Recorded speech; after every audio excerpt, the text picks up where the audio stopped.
Time right now is 6:37. All right, if you've ever been to the Glendale Library near Peoria and 63rd Avenue or in that area, you've likely run into these peacocks.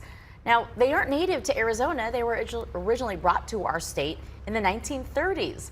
The owners of a nearby ranch at that time got a couple of the birds from Chicago's World Fair. The Glendale Parks and Rec Department estimates there are now about 160 peacocks who call this area home. However, there are plans in the works to relocate most of them. So a lot of folks love seeing the peacocks, and one Glendale woman is collecting signatures in hopes of getting the city to change course. So Whitney is out there to get some reaction and tell us all about it. Hey, Whitney. Hey, good morning, everyone. So right now we're in the parking lot of the main library, and this is where you're likely to see peacocks. You gotta kind of look for them. We don't have to do that this morning, though. Take a look. This is a peacock. So the peacocks are the males. They're the ones that have the long feathers like this. This one is really beautiful. I mean, undeniably so. As Scott mentioned, folks come here to this area to see the peacocks. They bring their kids. Peahens are the female pheasants. They don't have the feathers like this. So this is one that's standing here making his TV debut. We're also going to pan over. You can see one of the pheasants on the roof of the library building. There are some in the tree here, so they're kind of just sparse throughout the place. And because there's so many of them now, the Glendale Parks and Rec director tells me officials have been researching a possible relocation plan for years. The peacocks have caused thousands in damages to the city buildings here and even cars. I believe we're showing you some photos right now that were shared during a city council public workshop back in August. The Parks and Rec director tells me there have been about 28 documented complaints from neighbors over recent years. Again, that's according to the city. Officials are now working on a contract with a conservation group out of California. The plan as of now is to keep about 30 or 40 peacocks in Glendale. The rest will be brought to farms and ranches across the state. Texas A&M is also interested in studying them.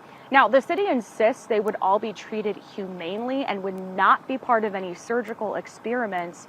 Researchers would just study their behaviors.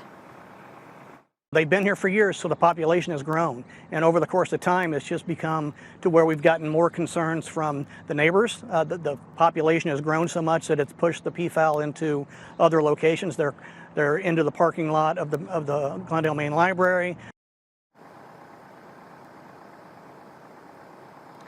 Well, a longtime Glendale resident is just simply not happy with the way the city is handling the situation. She has concerns about the welfare of the animals. She started a petition that has nearly 3,200 signatures. She's offering some other solutions like a trap and neuter program to help control the population. I know a lot of people think that they're just a bird, but they've been here for a long time. They have called this place home for 95 years, and I think that it's important to really take, that into consideration before any kind of knee-jerk reaction to just remove them.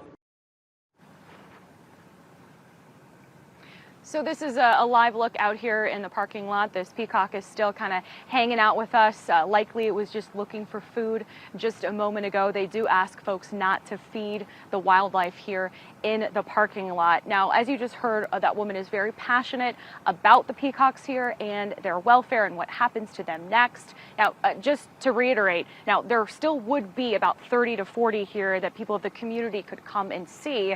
I did ask the city if they plan to put this on a city council agenda before they finalize a contract. At this point, it doesn't appear that it's going to be an agenda item. However, if you're watching this and you have something to say, you want to voice their concerns, they say you can do so during the public comment period. Now, as to when these changes will happen, that is still unclear as they're finalizing that contract. Send it back to you guys. All right, Whitney.